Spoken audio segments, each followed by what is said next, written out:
సుమన్ టీవీలో మీ business promotions కోసం ఈ కింది నెంబర్ను సంప్రదించగలరు.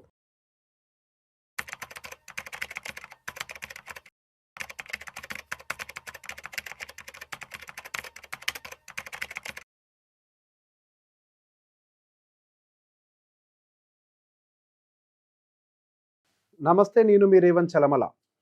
సో మ్యూచువల్ ఫండ్స్కి సంబంధించి ఒక ఇంట్రెస్టింగ్ డేటా లేకపోతే మిత్ అనుకోవచ్చు, వీటన్నిటిని కూడా మీ ముందు చెప్పాలని అనుకుంటున్నాను. మిత్ని బ్రేక్ చేయాలనుకుంటున్నాను, యాక్చువల్ డేటాని చెప్పాలనుకుంటున్నాను. సో అసలు మ్యూచువల్ ఫండ్ని మీరు ఏ విధంగా చూడాలి, అసలు మ్యూచువల్ ఫండ్ అనే ఒక ప్రోడక్ట్ మీ లైఫ్లో ఎలా ఉపయోగపడుతుంది, అసలు ఎంత టైం ఫ్రేమ్తో ఉంటే మీరు ఆ మ్యూచువల్ ఫండ్లో ఇన్వెస్ట్ చేయాలి, అసలు మ్యూచువల్ ఫండ్స్ ఎన్ని నెలల వరకు కూడా రిటర్న్స్ ఇవ్వకుండా ఉంటాయి, ఇట్లా రకరకాల పారామీటర్స్ వీటన్నిటి గురించి కూడా ఈరోజు మ్యూచువల్ ఫండ్స్ రిలేటెడ్ మీకు ఒక డేటా ఇచ్చే ప్రయత్నం చేస్తాను. సో నేను ఒక మంచి ఫండ్, నేను ఫండ్ పేరు చెప్పకూడదు, ఆ ఫండ్నే మనం ఒక ఫండ్ గురించి చెప్పకూడదు అన్న ఉద్దేశంతో, అనవసరంగా మీరు దాన్ని ఒక అడ్వైజ్ లాగా తీసుకుంటారన్న ఉద్దేశంతో ఫండ్ పేరు చెప్పకుండా మీకు దాన్ని చూపించే ప్రయత్నం చేస్తాను. సో బేసిక్గా ఆ యొక్క ఫండ్ని మన లైఫ్ తోటి ఒక్కసారి నేను దాన్ని క్లబ్ చేసి చెప్తాను. సో మనం ఏ పెట్టుబడి పెట్టినా మన జీవిత అవసరాలు తీరటం కోసం పెట్టుబడులు పెడుతూ ఉంటాం కదా, ఏదో ర్యాండమ్గా డబ్బులు పెట్టేసి అట్లా పెరుగుతూ ఉంటాయి. ఎస్, చాలామందికి నేను రీసెంట్గా ఒక సర్వే చేస్తే కూడా చెప్పారు, అసలు ఏ పర్పస్తో మీరు ఇన్వెస్ట్మెంట్స్ పెట్టాలనుకుంటున్నారు అని చెప్పి ఒక 4-5 ఆప్షన్స్ ఇస్తే, పిల్లల పెళ్ళిళ్ళ, చదువుల, ఇళ్ళ ఏంటని అడిగితే majority of the people have voted for wealth creation అని చెప్పేసి. సో ఇక్కడ నా పాయింట్ ఏంటి అని అంటే, వెల్త్ క్రియేషన్ అనేది కూడా ఒక టార్గెటే, నీకు కాదనట్లేదు. బట్ మనం ఒక పెద్ద టార్గెట్ని అచీవ్ చేసేటప్పుడు మధ్యలో చిన్న చిన్న టార్గెట్స్ చాలా ఉంటాయి. ఇప్పుడు ఫర్ ఎగ్జాంపుల్ మనం ఏదైనా ఒక పెద్ద పని చేసేటప్పుడు దాన్ని ముక్కలు చేసి టార్గెట్ బై టార్గెట్ అచీవ్ అవుతూ పెద్ద టార్గెట్ని అచీవ్ చేయాలని చెప్తాం. ఇదే కదా జనరల్ ఫినామినా. ఎక్కడ చేసిన, ఈవెన్ మీరు ఒక కంపెనీలో పనిచేసినా కానీ ఒక పెద్ద ప్రాజెక్ట్ ఉంటే ఒక్కళ్ళే మొత్తం పెద్ద ప్రాజెక్ట్ ఒకేసారి ఏం ఫినిష్ చేయరు కదా, దాన్ని పార్ట్స్ అండ్ పీసెస్గా చేసి ఒక్కొక్క పార్ట్ ఒక్కొక్క టైం ఫ్రేమ్లో ఫినిష్ చేసుకుంటూ వెళ్ళాలని ఒక టార్గెట్ పెట్టుకుంటాం. ఇన్ఫ్యాక్ట్ చెప్పాలి అంటే మన లైఫ్ కూడా ఎగ్జాక్ట్ రిప్లికా ఉంటుంది. మనం ఒకేసారి మన లైఫ్లో అన్ని టార్గెట్స్ని అచీవ్ చేయడం కుదరదు. అండ్ మనం ఫైనల్గా ఏదైతే ఒక వెల్త్ టార్గెట్ అని పెట్టుకుంటున్నామో అది రీచ్ అయ్యే క్రమంలో మన లైఫ్లో మిడిల్లో చాలా ఈవెంట్స్ వస్తూ ఉంటాయి. సో బేసిక్గా ఆ ఈవెంట్స్ని బేస్ చేసుకొని యాక్చువల్గా అసలు రియల్గా మార్కెట్ ఎట్లా పర్ఫామ్ చేసింది, మన ఇన్వెస్ట్ చేసినటువంటి అమౌంట్స్ అన్నీ కూడా మన యాక్చువల్గా మనకు సంబంధించినటువంటి ఆ ఈవెంట్స్ని ఎట్లా అడ్రస్ చేస్తాయి అన్న దాంతో రిలేట్ చేసి చెప్పే ప్రయత్నం చేస్తాను. సో ఇప్పుడు స్క్రీన్ మీద 2006 నుంచి 2025 వరకు, అంటే సుమారుగా ఒక 20 ఇయర్స్ అని అనుకుందాం, ఒక 20 సంవత్సరాలకి సంబంధించిన ఒక ఫండ్కి సంబంధించిన డేటాని ఇక్కడ లోడ్ చేసి పెట్టాం. ఎస్ఐపి చేస్తే ఎలా ఉంటుంది అని. సో సహజంగా మనం ఏమనుకుంటాం, wealth creation. So wealth creation అంటే ఒక 20 ఇయర్స్ టార్గెట్ అని నిజమే, అది బాగుంటుంది, దాంతో ఎటువంటి సమస్య లేదు. కాకపోతే మనకి 5 ఇయర్స్కో 10 ఇయర్స్కి 15 ఇయర్స్కి ఇన్ బిట్వీన్ రకరకాల ఈవెంట్స్ మన లైఫ్లో వస్తూ ఉంటాయి. ఫర్ ఎగ్జాంపుల్ ఒక 5 సంవత్సరాలు అనుకుందాం. ఒక 5 సంవత్సరాల్లో మీ పిల్లలకి సంబంధించిన ఏదైనా ఒక ఫంక్షన్ మీరు చేయాలని అనుకుంటున్నారు అని అనుకుందాం. అంటే 2006లో ప్రయాణం మొదలైంది, ఒక 5 సంవత్సరాల్లో పిల్లలకు సంబంధించిన ఒక ఫంక్షన్, దానికోసం ఎస్ఐపి చేయాలి. సో బేసిక్గా నేను ఎస్ఐపి చేస్తూ పోతే ఏదో కొంత అమౌంట్, ఒక 10,000 చేసుకుంటూ పోతే మనం మొత్తం కలిపి ఇంత అమౌంట్ అవుతుంది. మనకి 15, 16, 17, 18% CAGR వేసుకొని లేదా 20% CAGR వేసుకొని ఇంత రిటర్న్ వస్తుందని మనం అస్యూమ్ చేస్తూ ఉంటాం కదా. సో బేసిక్ ఇక్కడ రియాలిటీలో మార్కెట్ ఏం డేటా చెప్తుందో చెప్తాను.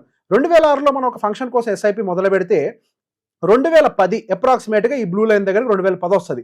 మీరు గమనిస్తే ఈ ఆరెంజ్ లైన్ అంతా ఏమో మనం చేసే ఇన్వెస్ట్మెంట్ ఎస్ఐపి అమౌంట్ అని అనుకుందాం. ఈ గ్రీన్ లైన్ ఏమో మన ఫండ్ వాల్యూ ఎలా చేంజ్ అవుతుంది అని ఇండికేట్ చేస్తుంది. సో మనకి 2009 వరకు 2008లో కూడా ఇన్ఫాక్ట్ మన యాక్చువల్ ఎస్ఐపి అమౌంట్ కంటే కూడా మన యాక్చువల్ ఫండ్ వాల్యూ కిందకు వచ్చిందంటే లాసెస్ చూపించింది. ఈవెన్ 2010 టైంకి మేజర్ డిఫరెన్స్ అనేది చూపించలేకపోయింది. అంటే 5 ఇయర్ టైం ఫ్రేమ్లో ఏదైతే గోల్ మనం పెద్దగా పెట్టుకుంటామో అది రీచ్ అవ్వడానికి ప్రాబబిలిటీ ఇక్కడ ఎక్కువ లేదేమో అన్నది చూపిస్తుంది. బేసిక్ 20 ఇయర్ టైం ఫ్రేమ్ కదా, మీరు 5 year time frame 10 year time frame చూపినట్టు అది కూడా చూపిస్తారు 10 ఇయర్ టైం ఫ్రేమ్ కూడా. ఓకే, సో ఈ లైఫ్లో ఇన్ బిట్వీన్ వచ్చే ఈ టార్గెట్ మీరు దీన్ని గనక ఎక్స్క్లూడ్ చేసి ఈ పెద్ద అమౌంట్ కోసం టార్గెట్ పెట్టుకుంటే, సో బేసిక్ ఇక్కడ వచ్చే ఈవెంట్ అనేది మీకు డిస్టర్బ్ అయిపోతుంది లైఫ్లో. సో ఎప్పుడైనా మీరు పెట్టేటువంటి ఇన్వెస్ట్మెంట్స్ని బ్రేక్ చేసి, నా పాయింట్ ఏంటంటే బ్రేక్ చేసి టార్గెట్ ఏ, టార్గెట్ బి, సి, డి ఇట్లా రాసుకోండి. దానికి టైం ఫ్రేమ్ ఇంత టైం ఫ్రేమ్ ఉంది. సో మనం దానికి రీచ్ అవ్వాలి అని అంటే ఎంత అమౌంట్ కాంట్రిబ్యూట్ చేసుకుంటూ వెళ్తే రీచ్ అవుతాం. సో మనం ఇదొక్కటే చూస్తూ ఉంటే ఇక్కడికి రాగానే అమౌంట్ని బ్రేక్ చేస్తాం. సరే పోనీ ఇంకొక 5 ఇయర్స్ వెయిట్ చేద్దాము, 2010 నుంచి ఒక 2015 వరకు వెయిట్ చేద్దాము, కొంతవరకు మనకి ఏదైనా రిటర్న్ వస్తుంది కదా పిల్లల ఎడ్యుకేషన్ కోసం అని అనుకుంటే, సో అప్రాక్సిమేట్గా 2015 అంటే ఇగో ఈ లైన్, ఈ 2015 టైంకి కూడా మీకు ఏమైనా మేజర్ డిఫరెన్స్ వచ్చిందా? సో యూట్యూబ్లో అందరూ చెప్తున్నటువంటి పెద్ద పెద్ద ఫిగర్లు కనీసం 10 సంవత్సరాల టైం ఫ్రేమ్లో వచ్చిందా? 2006 నుంచి 2015 వరకు కూడా మనకి ఏదైనా మేజర్ డీవియేషన్ ఆఫ్ రిటర్న్ ఉందా? ఇక్కడ ఆ కండిషన్ కూడా లేదు, ఒక స్లైట్ డీవియేషన్ మాత్రమే వచ్చింది మనకి. సో ఇక్కడ కూడా మనకి ఇంకొక గోల్ అనేది మధ్యలో వచ్చింది. సో బేసిక్గా మనం ఏదైతే వెల్త్ క్రియేషన్ టార్గెట్ పెట్టుకున్నామో, ఫస్ట్ ఏదో ఒక చిన్న ఫంక్షను, ఆ తర్వాత పిల్లల యొక్క ఎడ్యుకేషన్. సో ఇప్పుడు మీరు చూస్తే 5 ఇయర్కి ఎట్లా పర్ఫామ్ చేసింది, 10 ఇయర్కి ఎంతవరకు పర్ఫామ్ చేసిందో చూశారు. ఎస్, నెక్స్ట్ వచ్చేసరికి పెళ్ళి.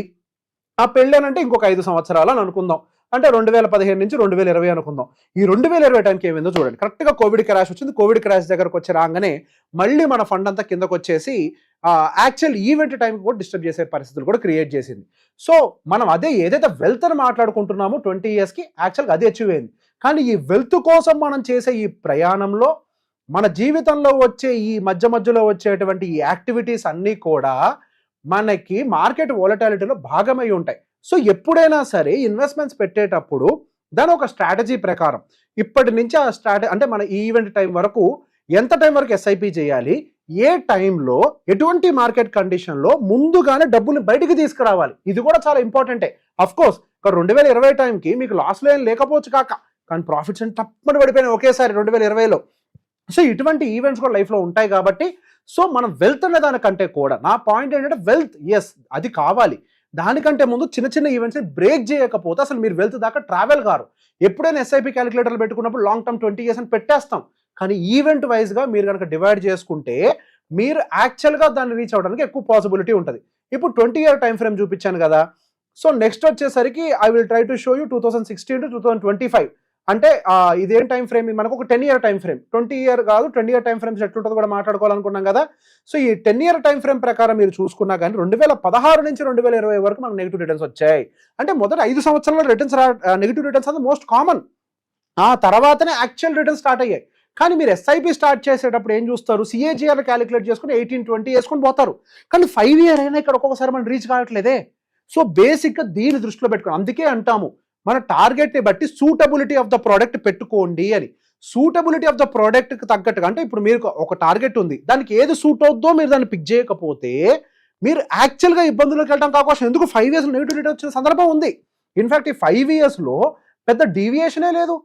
ఏం డీవియేషన్ ఉంది చూడండి, ఇప్పుడు ఇక్కడ స్టార్ట్ అయింది, ఇక్కడ వరకు ఏమైనా డీవియేషన్ ఉందో దీనికి ఆనుకొని వెళ్ళింది, ఆ తర్వాత మాత్రమే యాక్చువల్ డీవియేషన్ స్టార్ట్ అయింది, అక్కడి నుంచి యాక్చువల్ రిటర్న్స్ వచ్చాయి.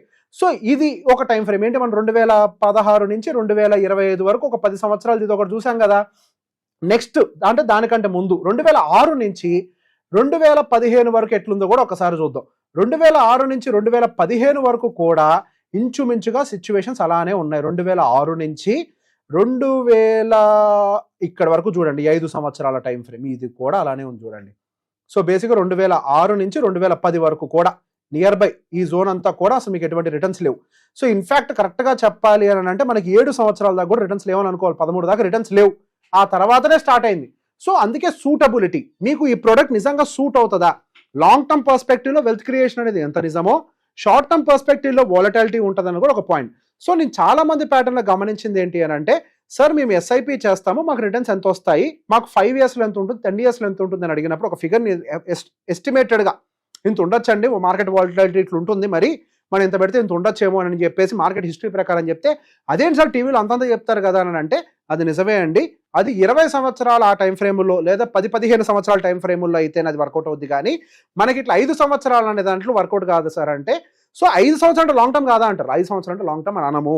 ఈ మ్యూచువల్ ఫండ్ భాషలో 5 సంవత్సరాలు అని అంటే నా దృష్టిలో షార్ట్ టర్మే, 10 ఇయర్స్ వరకు మిడ్ టర్మ్ అని అంటాను, మనకు 15 సంవత్సరాల నుంచి నేను లాంగ్ టర్మ్ అని చెప్పగలుగుతాను. సో బేసిక్గా మన జీవితంలో అవసరాలకు అనుకూలంగా మనం పెట్టుబడి ప్లాన్ చేయాలి. అదేంటి మన మార్కెట్స్ రిటర్న్ ఇస్తాయంట కదా, మార్కెట్లో ఎన్ని సమస్యలు ఒక టైంలో రిటర్న్ వస్తుంది కదా. ఎస్, మార్కెట్స్లో ఎప్పుడు రిటర్న్స్ అనేవి వస్తూనే ఉంటాయి, అందులో ఎటువంటి డౌట్ లేదు. ఓకే, మార్కెట్స్లో రిటర్న్స్ అనేవి ఎప్పుడు ఉంటాయి. ఇఫ్ యూ కెన్ సీ 2010 నుంచి అనుకుంటా, 2010 నుంచి 2025 వరకు సుమారుగా ఒక డేటా ఏదో చూపిస్తున్నా, ఓకే. ఈ డేటా ప్రకారం మీరు గమనించిన ఒక మ్యూచువల్ ఫండ్ యొక్క డేటా ఇది. ఒక లంసం పెట్టి వదిలేస్తే ఏంటి అని. సో మార్కెట్‌లో ఎన్నో సమస్యలొచ్చాయి. రూపీ ఫాల్ అయింది. రూపీ ఆల్ టైమ్ లోకెళ్ళింది. మోడీ గెలిచారు. క్రూడ్ ఆయిల్ పడిపోయింది. చైనీస్ మార్కెట్లు పడిపోయాయి. క్రూడ్ ఆయిల్ 12 ఇయర్స్ లోకెళ్ళింది. డీమానిటైజేషన్ జరిగింది. జీఎస్టీ వచ్చింది. మోడీ రెండోసారి గెలిచారు. కోవిడ్ వచ్చింది. Russia Ukraine war, Silicon Valley bank collapse, Israel and Hamas conflict, Modi మూడోసారి గెలిచారు. ఇన్ని జరిగినప్పటికీ ఫైనల్‌గా రిటర్న్స్ అనేవి మార్కెట్‌లో వచ్చాయి. సో బేసిక్‌గా market will claim the wall of worries. But మన లైఫ్ అలా కాదు. మార్కెట్ ఎప్పుడు కూడా ఎటువంటి సమస్య వచ్చినా వాటిని దాటుకుంటూ పైకి వెళ్ళే ప్రయత్నం చేస్తుంది. కానీ మనం వాటితో పాటుగా వెళ్ళాలి అని అంటే మధ్యలో మన అవసరాలు ఉంటాయి. సో మన అవసరాలకి తగ్గట్టుగా మన పెట్టుబడిని ప్లాన్ చేసుకోవాలి. ఫస్ట్ మన అవసరాలు ఏంటో ఐడెంటిఫై చేయండి. మన అవసరాలకు తగ్గట్టుగా ఎక్కడెక్కడ పెట్టుబడి పెడితే కన్సిస్టెంట్ రిటర్న్స్ వస్తాయన్న విషయాన్ని ఐడెంటిఫై చేసి ఆ తర్వాత మీరు పెట్టుబడి పెడితే మీరు అనుకున్న రిటర్న్స్ వస్తాయి. కానీ లేకపోతే మధ్యలోనే ఇరుక్కుపోయే అవకాశాలు ఎక్కువగా ఉన్నాయి. సో 7 ఇయర్స్ అండ్ అబోవ్ ఉంటేనే మనకి ప్రాపర్ రిటర్న్స్ కనపడతాయి. 7 ఇయర్స్లో ఎప్పుడైనా నెగిటివ్ రిటర్న్స్ రావడానికి అవకాశాలు మార్కెట్లో కనపడతాయి. సో ఈ వీడియో మీకు నచ్చినట్లయితే అందరికీ షేర్ చేయండి. Thank you very much.